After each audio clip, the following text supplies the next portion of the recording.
बधाई के साथ शुरुआत करते हैं। क्या वजह रही जीत की? आपको क्या लगता है, क्या काम आया आपके? नहीं, हम लोग हमारी स्टेट लीडरशिप जो अख्तरुल ईमान साहब और हमारे हैदराबाद के जो ऑब्जर्वर माजिद साहब और बिहार की टीम ने बड़ी मेहनत की पिछले 5 साल से, और अल्लाह का बड़ा करम है, क्रेडिट इन लोगों को जाता है इनकी मेहनत की वजह से। और मैं खास तौर से शुक्रिया अदा करना चाहता हूं बिहार की जनता का, सीमांचल की जनता का, कि उन्होंने हमको अपनी मोहब्बतों से, अपने आशीर्वाद से नवाजा है। तो यही वजह रही है कि हम उनके दरमियान में रहे, उनके बात उठाते रहे। हमने सीमांचल की नाइंसाफी की बात उठाई। मैंने पार्लियामेंट में सीमांचल के लिए आर्टिकल 371 के तहत एक प्राइवेट मेंबर्स बिल भी डाला था। तो हमारा वहां पर काम हो रहा था, मेहनत हो रही थी, और इसकी वजह से हमको 5 सीट पर कामयाबी मिली। महागठबंधन में ये खलबली है कि आपने जो एंटी एनडीए वोट्स थे उसको बांट दिया, वरना महागठबंधन की परिस्थिति शायद ऐसी भी हो सकती थी कि वो सरकार बनाने के करीब पहुंच जाते। आपने उनका खेल खराब कर दिया। वैसी जी, अब मैडम ऐसा है ना कि नाच न जाने तो आंगन टेढ़ा। कर्नाटका के 2 सीट हार गए, मैं गया था। मध्य प्रदेश में हार गए, मेरी पार्टी लड़ी। गुजरात में हार गए, मैं गया था। क्या ये इन लोगों का एक एरोगेंस है, गुरूर है, अहंकार है कि तुम कैसे खड़े हो गए हमारे सामने। अरे भाई, यही तो जमहूरियत की खूबसूरती है कि हर कोई किसी के सामने खड़ा हो सकता है। और हम खड़े हुए, उन लोगों की आवाज हम बनने की कोशिश की जिनको ये लोग दबा रहे थे। आप 5-5, 6-6 टाइम के एमएलए हैं और आप कहते हैं कि बाढ़ आई तो नहीं, ये कटान नहीं है, दसान है। तो इसका जवाब तो जनता देगी ना मैडम। हम तो कंसिस्टेंटली काम कर रहे थे। अब आप नहीं जीत पा रहे हैं तो आप हर चीज हम पे लाके डालना चाहते हैं तो डाल दीजिए, हमको कोई फर्क नहीं पड़ता। इससे हमारी मकबूलियत में, हमारी पॉपुलैरिटी में, हमारे स्ट्रेंथ में इजाफा होगा, क्योंकि लोग जान रहे हैं कि ये जो इल्जाम लगाने वाले लोग हैं इनमें इतनी ताकत नहीं रही। इसीलिए वो देख रहे हैं कि भाई जो लड़ सकता है, जो बोल सकता है, जो हमारी गम को समझ सकता है, तकलीफ को बयान कर सकता है, उसका साथ देना चाहिए। हमको कोई फर्क नहीं पड़ता। ये तो पुराना राग है इन लोगों का। ये तो छोटा बच्चे के हाथ से जब चॉकलेट छीन लेते ना तो रोते रहता है कि मम्मी मेरा चॉकलेट छीन लिए। 122 अभी है एनडीए के पास, लेकिन अगर वो फिसलते हैं और किंग मेकर की भूमिका आपकी बन जाती है, किधर जाइएगा? इधर कुआं उधर खाई। मैडम, आपका सवाल बड़ा वाजबी है। नहीं, कोई फिक्र मत करिए। इंशाअल्लाह ताला हम जिंदगी में सही रास्ते पे चलते हैं, सीधा रास्ते पे चलते रहेंगे। अभी पूरा रिजल्ट आ जाने दीजिए, आप फिर मुझे बुलाइए, मैं आपके सवाल का जवाब दूंगा। जब नंबर्स किसके पास आ जाएंगे तो वही डिक्टेट करेगा। अभी नंबर्स किसके पास आएंगे, कितने वोट्स अभी काउंट होना बाकी है, ये भी अपने आप में खबर है। अगर आपको दोनों तरफ से परहेज नहीं है, अगर आपको दोनों तरफ से परहेज नहीं है तो ये भी अपने आप में बहुत बड़ी खबर है। नहीं, सबसे बड़ी खबर आपको मैं दे रहा हूं, ये है कि हमारा हाल तो है कि फंस गए रजिया गुंडों में। हमारा हाल तो वो बना हुआ है कि एक तरफ ये कहते हैं कि ये एंटी नेशनल है, दूसरी तरफ कहते हैं वोट काट रहा है। तो अब क्या करेंगे? तो बोलते रहिए। जब पूरा फाइनल नतीजा आ जाएगा, जब यकीनन हम अपने स्टेट प्रेसिडेंट अख्तरुल ईमान साहब से, आफ्ताब साहब से सब बैठ के बात करेंगे, हमारे एमएलएज आएंगे, बात करेंगे, बात करके फैसला लेंगे। हमारे पार्टी के स्पोक्स पर्सन मैडम ने अभी किशनगंज में एक स्टेटमेंट दिया है, ऑब्जर्वर माजिद साहब ने, कि हम सीमांचल की लड़ाई लड़ रहे हैं, लड़ते रहेंगे जब तक इंसाफ नहीं होगा।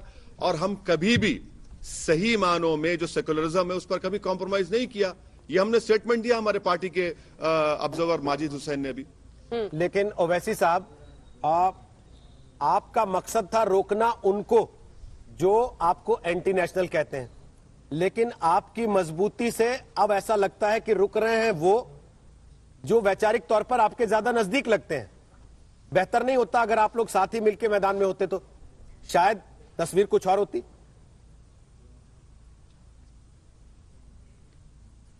देखिए, अगर मैं आपको बताऊंगा ना तो आप शॉक में आ जाएंगे। हमारे पार्टी के स्टेट प्रेसिडेंट अख्तरुल ईमान ने तमाम पॉलिटिकल पार्टी से जाकर मुलाकात की, उन सब से कहा सबसे रिक्वेस्ट किया, जो एक पॉलिटिकल पार्टी रिक्वेस्ट नहीं करना चाहिए, तब भी ये लोग तैयार नहीं थे। तो उसका मेरे पास क्या जवाब है बताइए आप। अगर असदुद्दीन ओवैसी जाकर पार्लियामेंट के सेंट्रल हॉल में इन पॉलिटिकल पार्टीज के जिम्मेदारों से एक नहीं 3-3 मर्तबा हमने कहा, तो आप उसको नजरअंदाज करते हैं, तो फिर इसका जिम्मेदार मैं कैसे हूं भाई? कौन सी पार्टियां सर? और कुशवाहा साहब, हाँ, अभी जब किताब लिखूंगा मैडम उसमें पूरा खुलासा करूंगा। थोड़ा किताब थोड़ा के आगे लिए बता तो दीजिए, रखना पड़ेगा किताब के लिए रख लीजिएगा, कोई बात नहीं। अगर वैसे साहब, मैं आशुतोष बोल रहा हूं, मेरा सवाल आपसे ये है, मेरा आपसे सवाल ये है कि क्या एनडीए को समर्थन देने का विकल्प आपके पास खुला हुआ है?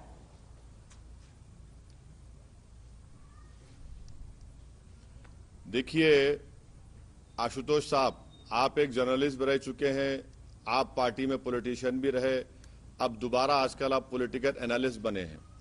तो आपको चाहिए, जब आप पॉलिटिकल एनालिस्ट बनकर आज तक के चैनल पर बैठे हैं, तो आपको ये देखना चाहिए कि असदुद्दीन ओवैसी की पार्टी ने आर्टिकल 370 की मुखालिफत की, CAA बिल की मुखालिफत की, UAPA का अमेंडमेंट लाया गया जिसको कांग्रेस ने सपोर्ट किया था, हमने उसकी मुखालिफत की। जितना जितना बिल बीजेपी लेकर आई हमने उनकी मुखालिफत की। तब भी आप ये सवाल कर रहे हैं, तो मुझे ताज्जुब हो रहा है कि कैसे आदमी को आज तक ने पॉलिटिकल एनालिस्ट बनाकर बिठाया वहां पर। इसका मतलब ये हुआ कि एनडीए को सपोर्ट आप नहीं करेंगे। एक मिनट, इसका मतलब आप एनडीए को सपोर्ट नहीं करेंगे।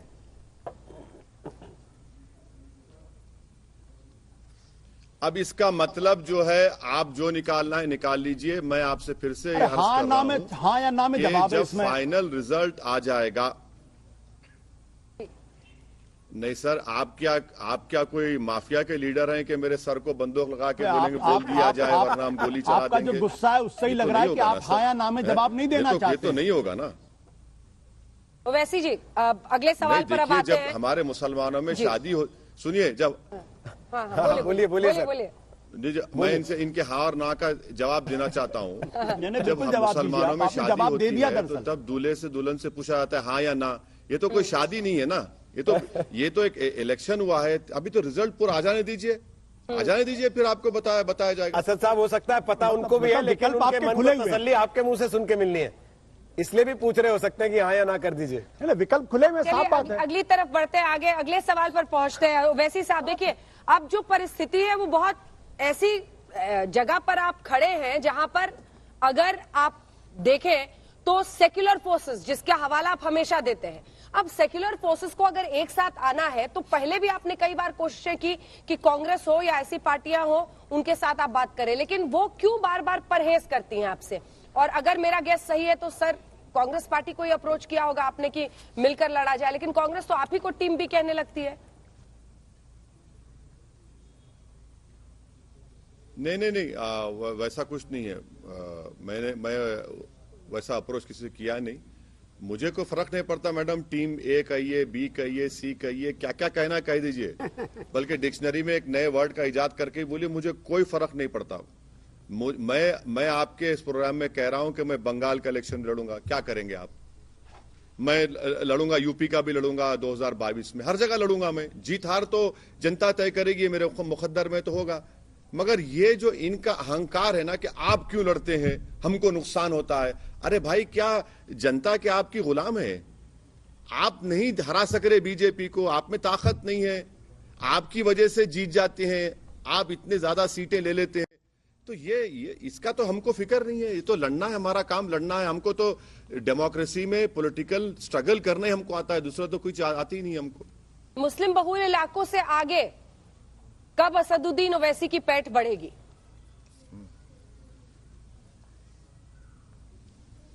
आप ये समझ रहे हैं कि हमको सीमांचल में जो 5 हमारे एमएलए जीते हैं उनको दलित वोट नहीं मिला? किसने कहा आपको मैडम? आप किसी सेफोलॉजिस्ट को 1-2 दिन के बाद मंगवा लीजिए, देख लीजिए। आप ये समझ रहे हैं कि वहां पर हमारे हिंदू भाइयों ने वोट नहीं दिया हमको? बहुत बड़ी तादाद में दिया, खास तौर से अमूर में, बैसी में और कोचादामन में।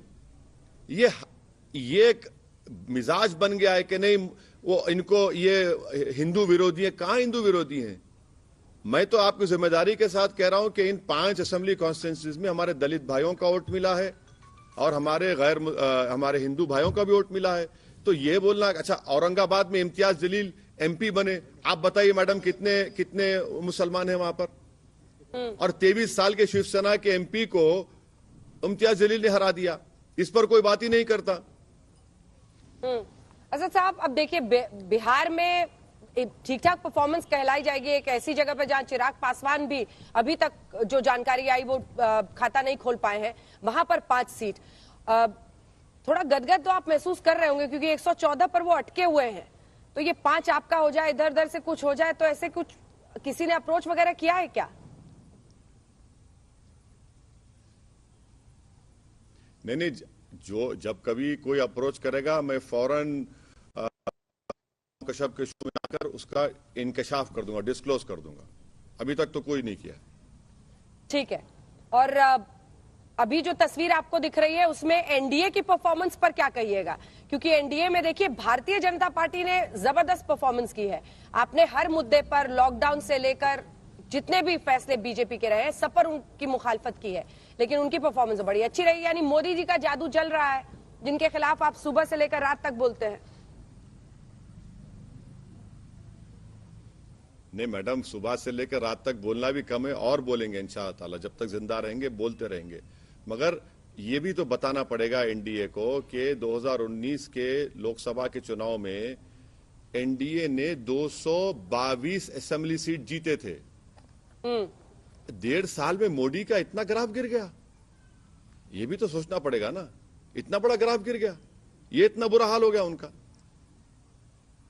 ठीक है, एक सवाल प्रदीप जी पूछना चाह रहे हैं। प्रदीप जी हमारे सेफोलॉजिस्ट हैं एक्सेस माई इंडिया के, जिन्होंने एग्जिट पोल किया था। पूछिए। ओवैसी जी, आपको बधाई हो, आपने जो गठबंधन बनाया यादव, कुशवाहा और बीएसपी, दलित, सबसे बड़ी चीज इसके क्लियर संकेत आपने अभी भी दे दिए। बंगाल और उत्तर प्रदेश के अंदर आपने सभी ताकतों को सावधान कर दिया। इसके साथ साथ तो हम ये मान के चलें ये जो गठबंधन है खासकर दलित का, बीएसपी का और आपकी पार्टी का, ये बरकरार रहेगा उत्तर प्रदेश और वेस्ट बंगाल के अंदर भी? प्रदीप साहब, पहले तो आपका बहुत बहुत शुक्रिया। मैं आपकी बड़ी इज्जत करता हूं और आपका बड़ा कीनली फॉलो करता हूं आपका एक्सेस पोल, जो हमेशा स्पॉट ऑन होता है। ये सही बात तो ये है कि हमारा पहले अलायंस हुआ था देवेंद्र यादव साहब के साथ, उसके बाद कुशवाहा साहब से, जब तक कुशवाहा साहब और बीएसपी का अलायंस हो चुका था, तो ये बिहार इलेक्शन के लिए हुआ। यूपी के लिए मैं बैठकर ये बोलना गलत होगा, मगर यकीनन हमारी कोशिश होगी कि दलित और सब लोग जितने राजभर साहब हैं इनके साथ हो सके। मगर इस पोजीशन में मैं नहीं हूं कि यूपी के बारे में बोल सकूं, मगर ये तो कुशवाहा साहब की कोशिश थी। क्रेडिट तो उनको मिलना चाहिए कि जिन्होंने हम सबको जमा किया और उन्होंने सबको साथ लेकर चले, तो ये कुशवाहा साहब की कोशिश थी जो कामयाब हुई। 50 रैली की थी आपने, अगर मैं सही हूं तो ताकत पूरी झोंकी आपने। 10 दिन वहां रहे, 2 महीने उससे पहले 65 की थी, ईद भी वहीं मना ली थी। जी। मतलब ताकत पूरी झोंक रहे हो वैसी साहब, काफी एम्बिशियस और अलग ही एनर्जी के साथ। अब मुझे लग रहा है देश की राजनीति में आप बढ़ रहे हैं, मुस्लिम और दलित समीकरण पर आपकी नजर है। मैडम, जब सियासी जंग होती है और किसी से इश्क होता है तो पूरी कोशिश करना पड़ता है इखलास के साथ, तो तभी कुछ मिलता है। और जब तक दीवानगी की हद तक आप जुस्तजू नहीं करेंगे तो मंजिल जो है दीवाने को मिलती, अक्लमंद को नहीं मिलती है, मेरा मानना है। तो वो दीवानगी रहना पड़ता है। ऐसा नहीं हो सकता कि कोई 3 दिन आया और फिर 2 दिन छुट्टी मनाया। तो मैं तो सिर्फ अपनी पार्टी के लोगों को क्रेडिट दूंगा कि जो पिछले महीनों से वहां पर जाकर बैठे थे, महीनों से अख्तरुल ईमान काम कर रहे हैं, माने उनको क्रेडिट मिलना चाहिए। हम तो खाली साहब एक चीज मैं पूछ बोलना रहा हूं चाहिए कि एक आइसिंग ऑन द बीच में रोकते हुए पूछ रहा हूं। शामिल। मेरा सवाल यह है सर, आप ने कहा कि हम हर जगह चुनाव लड़ेंगे, हमारा अधिकार है। जाहिर सी बात है, जब लोकतंत्र है तो आपका अधिकार है कि आप कहीं भी चुनाव लड़ें। लेकिन जब आप ये कहते हैं कि हम दलितों की भी हक की बात करते हैं, मैं हिंदू भी वोट करता है, मुसलमान भी वोट करता है, आप इस बात को स्वीकार करेंगे कि देश में अगर आपको और बड़ा करना है, अपनी पार्टी को एक राष्ट्रीय स्तर पे लाना है, तो आपके ऊपर जो मुसलमानों की पार्टी का टैग है और आप के खुद के ऊपर जो मुसलमानों के नेता का टैग है उसको तो डाइल्यूट करना पड़ेगा या हटाना पड़ेगा आपको पहले। नहीं सर, मैं आपको कई मर्तबा आपसे कहा हूं, आपने 3rd डिग्री में मुझे बिठाकर 2 मर्तबा सवाल किया था। ये मैं फिर से जवाब दोहरा, तो मैंने कब कहा कि मुसलमानों के नेता हूं मैं? अब मुझे कोई ठप्पा लगाता है, लगाए सर, कोई बात नहीं, बहुत से लोग लगाते हैं। हर आदमी समझता है कि उनके पास ISI का ट्रेडमार्क है तो स्टैंप लगा देंगे, लगाइए, हमको क्या करना है। मैं कभी कहा कि मुसलमानों का नेता हूं? मैं एक पॉलिटिकल पार्टी का जिम्मेदार हूं और पॉलिटिकल पार्टी को बढ़ाना चाहता हूं। तो अब कोई स्टैंप लगाए, ठप्पा लगाए, तो उससे मुझे क्या करना है? वो उनका इख्तियार है, मैं तो अपना काम करूंगा। असदुद्दीन जी, एक आखिरी सवाल का जवाब मैं आपसे चाहूंगी। आपने यहाँ पर उपेंद्र कुशवाहा की जमकर तारीफ की है। मेरा सवाल यह है कि जब आप एक गठबंधन के साथ चुनाव में जाते हैं तो आपकी पार्टी को कुशवाहा की पार्टी से ज्यादा सफलता मिलती है। इसके पीछे की बड़ी वजह क्या देखते हैं आप? क्योंकि उपेंद्र कुशवाहा की पार्टी कोई बड़ा कमाल बिहार के चुनाव में कर नहीं पाई है। महाराष्ट्र में भी वही था। महाराष्ट्र में जो प्रकाश अम्बेडकर जी की पार्टी नहीं, है, आपकी दलित पार्टी, वो औरंगाबाद से आपकी- ओवैसी साहब जीते। हाँ। जवाब दीजिए। नहीं, आपकी बात सही है, मगर मैं हमारी जो कामयाबी हुई है उसमें मैंने शुरू में कहा कि इसमें मैं क्रेडिट दूंगा कुशवाहा साहब को, बहुजन समाज पार्टी को, देवेंद्र यादव साहब को, राजभर साहब को, क्योंकि हम सब फ्रंट में थे। तो मैं तो ये नहीं कह रहा हूं कि मेरा तो कोई रोल ही नहीं है इसमें। ये तमाम हम लोग साथ में थे, हमारे पार्टी के जिम्मेदार थे, मेहनत किए, जमीन पर उनको क्रेडिट जाता है। जी जी, धन्यवाद आपका हमारे साथ जुड़ने के लिए असदुद्दीन ओवैसी जी।